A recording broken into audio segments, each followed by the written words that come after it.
Hello guys and welcome back to my YouTube channel, and in today's video I'll be discussing whether Lewis Hamilton, the newly crowned 5-time world champion, has had it easy throughout his F1 career. Following that, I will come to a conclusion on this subject and then I will be offering my opinions on the Brit. Okay, let's go all the way back to 2007, Hamilton's first season in F1. He debuted for the McLaren team in the 2007 season, but he was partnered with the two-time world champion Fernando Alonso, who had won the previous 2 world championships. And to throw a rookie into a big team like McLaren against a world-class driver like Fernando Alonso against Ferrari, and then all the controversies that surrounded McLaren in 2007, Hamilton never actually got it easy that year. Could he have won the World Championship in 2007? Absolutely, it was his to lose.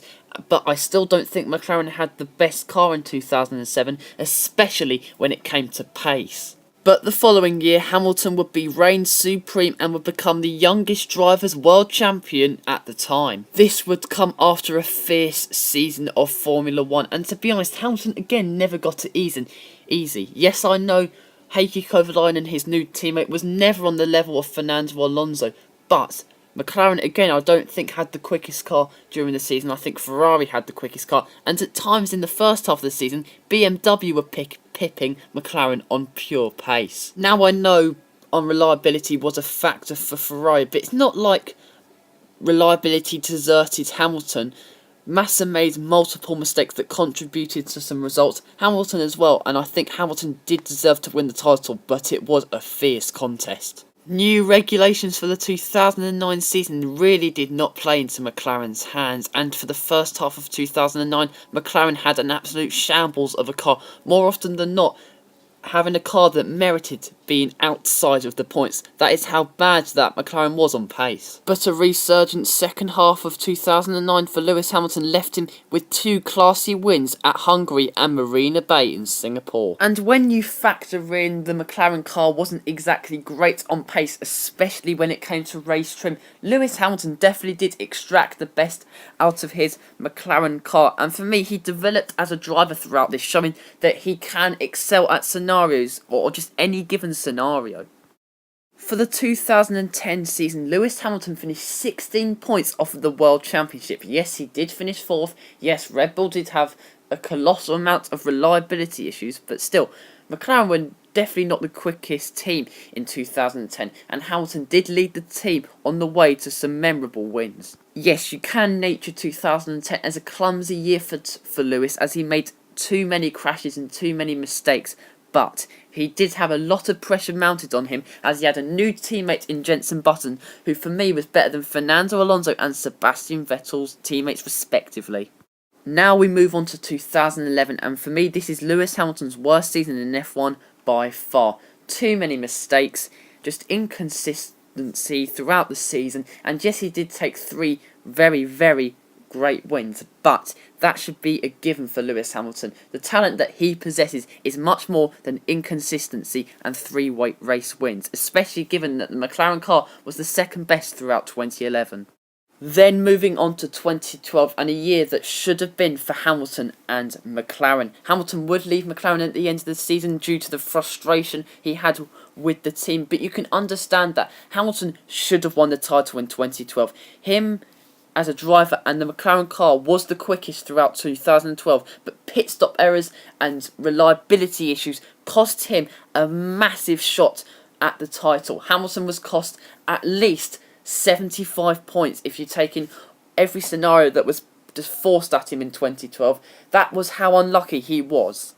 So one door closed and another one opened. Hamilton joined Mercedes for the 2013 season and took a sole race victory at the Hungarian Grand Prix. And Hamilton, he was a bit unlucky, but he did have the second quickest car. But he was getting used to the team. Rosberg had been there the previous 3 seasons, and still Hamilton defeated Rosberg in the standings.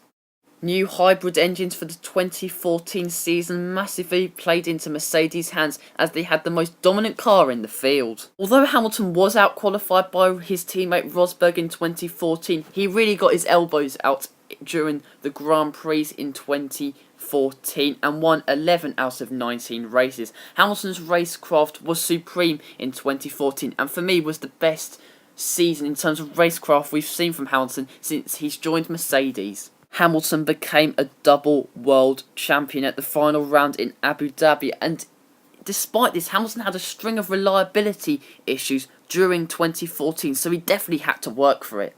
Lewis equalled his hero Ayrton Senna as becoming a three-time world champion in 2015. Hamilton was absolutely dominant throughout 2015, and yes, he did actually get a bit unlucky, but still, he was dominant, so much better than his teammate Rosberg. Yes, he did have the quickest car in the fields, but at the end of the day, he was just too good. 3 titles in a row was not a possibility for Hamilton after a string of poor getaways at race starts and also quite a few reliability issues costing him so dear.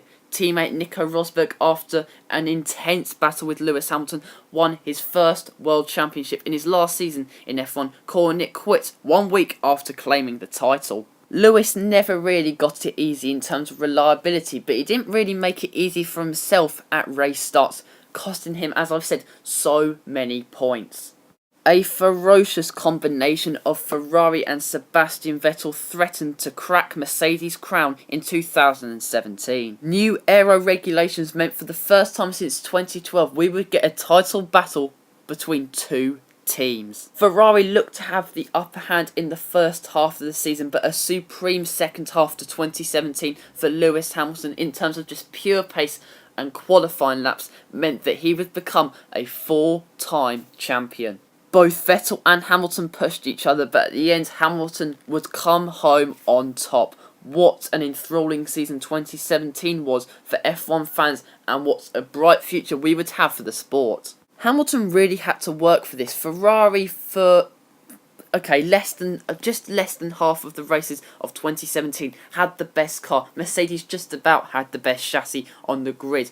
But Hamilton was the better driver in 2017, and even if you put him in the Ferrari, I still reckon he would have beaten Vettel in the championship. The prancing horses did not back off. Throughout 2018, and for the majority of 2018, Ferrari did have the quickest car, but Lewis Hamilton in the end was just too good and was come home for his 5th World Championship. Hamilton was just too good in 2018.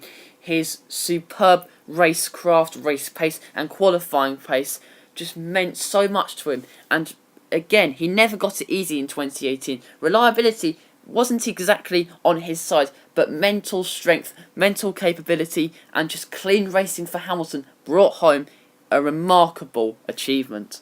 So to conclude, Hamilton for me has not had it easy throughout his F1 career. He has birthed some famous rivalries of this era: Rosberg, Button, Alonso and Vettel, and most of the time, 95% of the time, he seems to have come out on top. Yes, I know Alonso has had it harder throughout his F1 career, but we're not talking about Alonso in that much depth today. We're talking about, has Lewis Hamilton had it easy or not? He hasn't really. But looking at Lewis Hamilton as a driver, for me, he is in the top 5 F1 drivers of all time. Not the greatest, but in the top 5. But he has not had the cleanest of F1 careers. He's always had that mistake in him when we talk about his first 5 or 6 years in F1. But throughout his F1 career, he has matured and developed as a supreme and fantastic, phenomenal racing driver. Lewis is an ascendant driver, and his capabilities in the wet and qualifying pace just reignites the perceptible limits and expectations we have on him. Hamilton is such a brilliant driver, and we need to cherish him in this era of F1 because we're not going to have too many of them in the future. The only 2 you're actually going to think of is Charles Leclerc and Max Verstappen.